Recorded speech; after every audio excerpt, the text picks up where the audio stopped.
Welcome to another deep dive into the latest security research. Today, we're focused on how security intersects with a rapidly evolving world of AI. The future of security, that's what we're talking about, right? Absolutely. We've got a stack of papers, fresh from Arcist, all published just today, January 29th, 2025. And they cover everything from blockchain vulnerabilities to, well, the wild west of LLMs. Large language models, yeah. LLMs, yep. Get ready for some surprising stuff. Did you know researchers have figured out how to make AI-generated text carry invisible watermarks? It's pretty incredible. Or that attackers are hiding in the Tor network, targeting your smart devices? Oh, yeah, that's a big one. We're going to unpack all of this and more. Should we dive right in then? Let's do it. Let's start with blockchain. One paper that caught my eye is titled, Emulating Operand in Bitcoin. Sounds complicated. Yeah, it sounds a bit technical, but it basically means researchers have figured out how to create verifiable randomness within Bitcoin transactions. Like a digital coin flip nobody can rig. That's actually huge. Randomness, it's a surprisingly tough problem in computer science, especially in a system like Bitcoin. Everything's transparent, everything's verifiable. Yeah. This could open up a lot of new possibilities. Things like decentralized games, lotteries on the blockchain, that kind of thing. Pretty cool applications. Oh, yeah. All right, let's switch gears to a paper that's a little more concerning. Blockchain address poisoning. Imagine getting tricked into sending your crypto to the wrong address, just because it looks almost identical to the one you meant to use. Oh, I've heard of this. This is a big problem. A huge problem.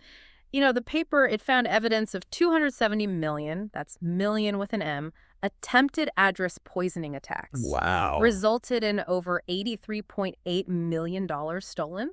That's a serious wake-up call. Definitely. People really need to double-check those addresses before they hit send. Yeah, and it's not just creating look-alike addresses. The techniques these attackers are using, they're targeting specific users, exploiting cross-chain transactions even. It's getting more sophisticated. Much more. The researchers, they actually identified a group. They think they're using GPUs, tons of them, to generate these fake addresses on a massive scale. Wow, that's really interesting.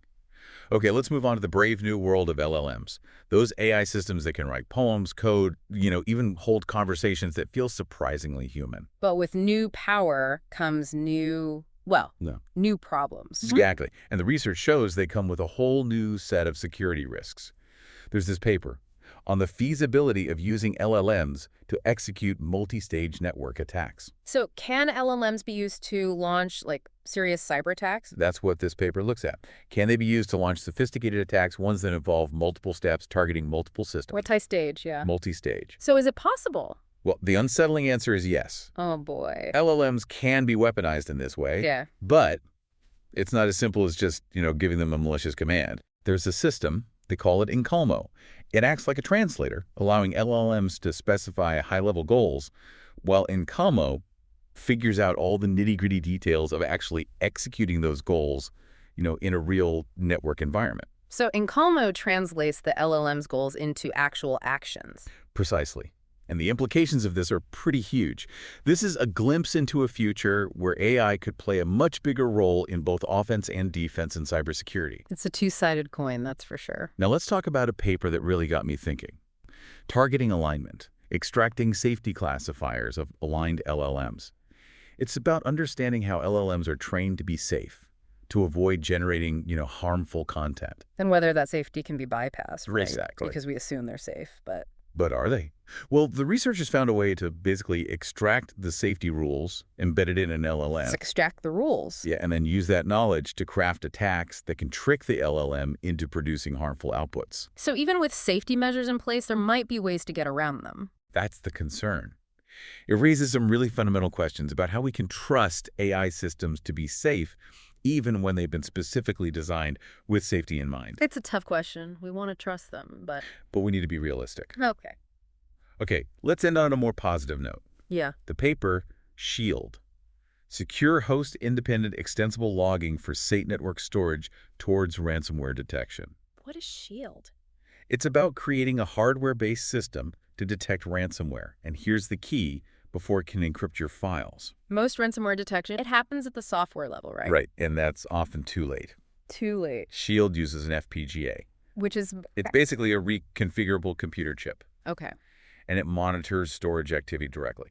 Interesting. This could be a major step forward in protecting against ransomware, which is a very real threat, Definitely. a very damaging one. A lot of people have been hit hard by that. It really is. Okay, ready to dive back in. Yeah, let's do it. Remember how we talked about the Wild West of LLMs? Yeah, those things are, well, there's something else. This next paper, it dives into this really interesting technique. It's called distributional information embedding, a framework for multi-bit watermarking.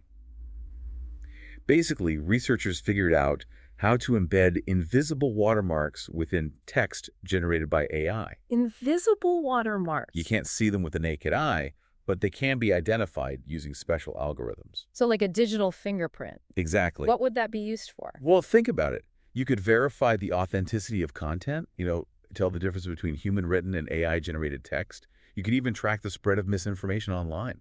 That's pretty powerful. It is. But it also raises some questions. If we can embed information for good purposes, could this be used for bad ones too? Oh, that's a good point. Could this be exploited somehow? It's a valid concern. Researchers are looking into it. Now, let's talk about machine unlearning. Have you heard of this? Machine unlearning? I don't think so.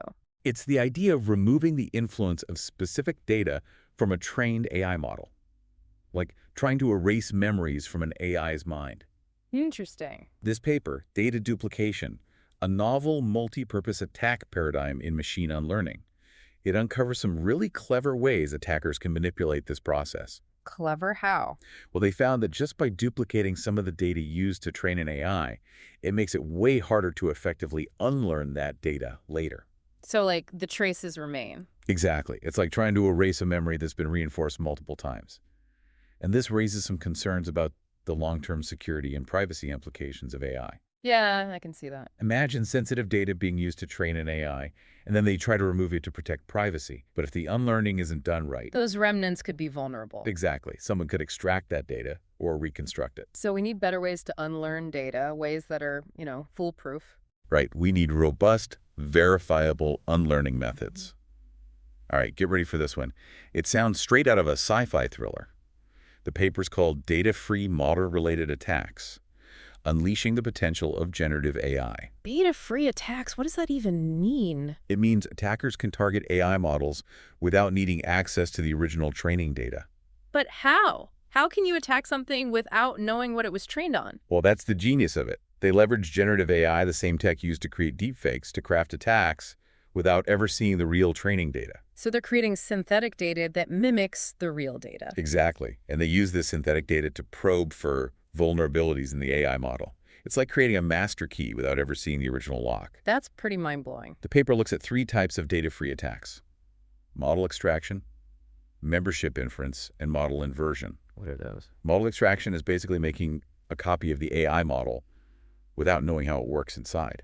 Membership inference is figuring out if specific data was used to train the AI, which could reveal sensitive info. And model inversion. That's reconstructing sensitive info from the AI's outputs, like reverse engineering the model to extract the data it was trained on. Wow, these attacks are really sophisticated. They are, and they pose some serious challenges to AI security, especially for models offered as a service, where attackers might not know much about the model's architecture or training data.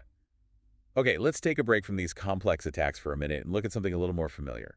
The paper is called Stack Overflow Meets Replication: Security Research Amid Evolving Code Snippets. Stack Overflow, that's the website where programmers go for help, right? Exactly. It's a massive online platform with tons of code snippets. In this paper, it reveals that a lot of security research actually relies on data from Stack Overflow.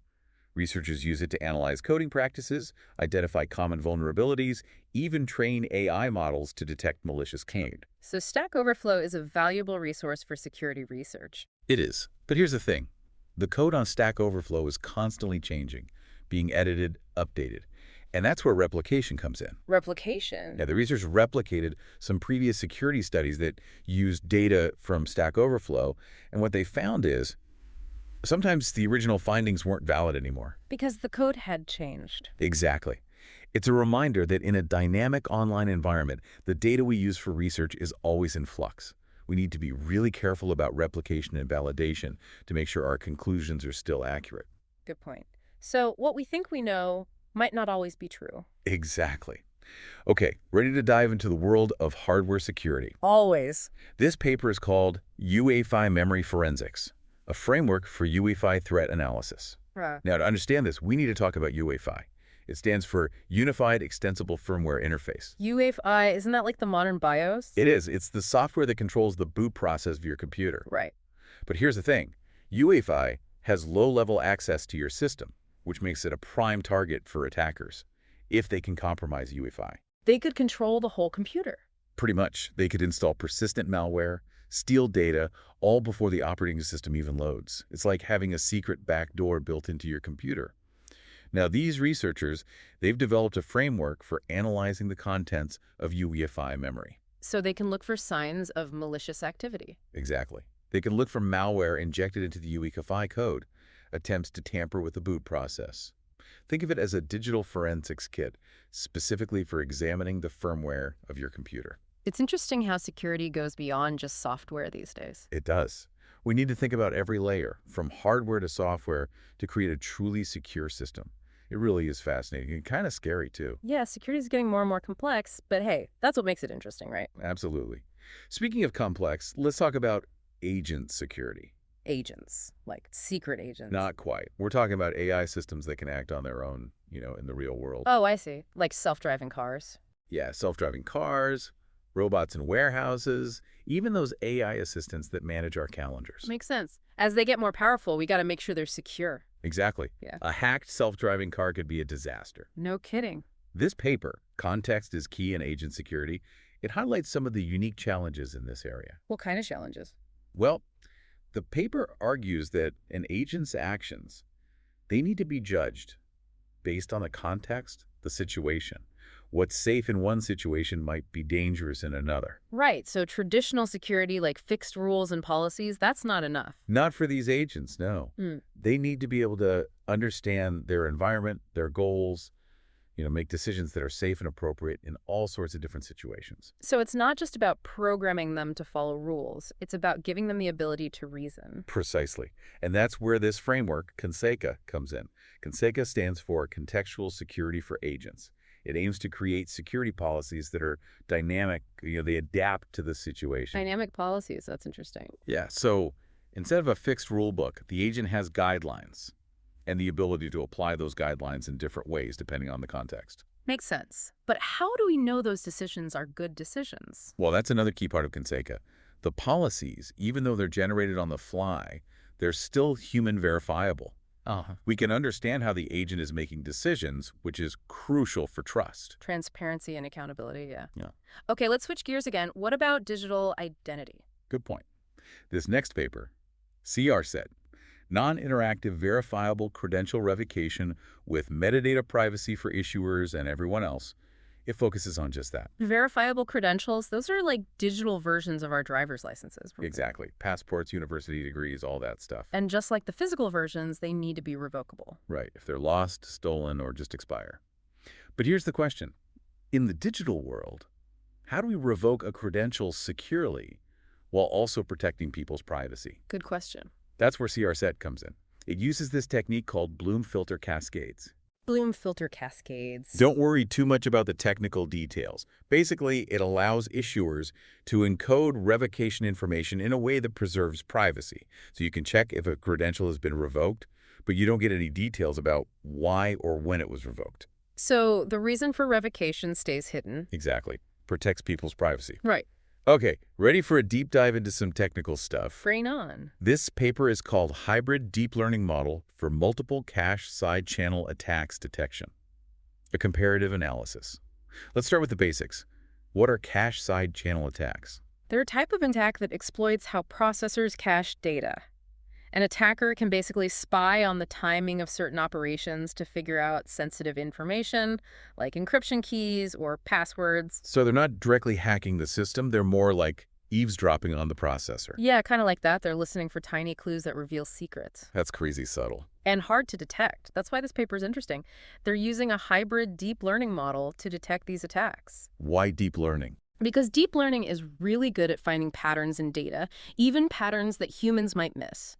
It's like training a digital detective to sniff out these attacks, no matter how well hidden they are. So AI is both the problem and the solution. Exactly. It's a powerful tool, we just got to use it wisely.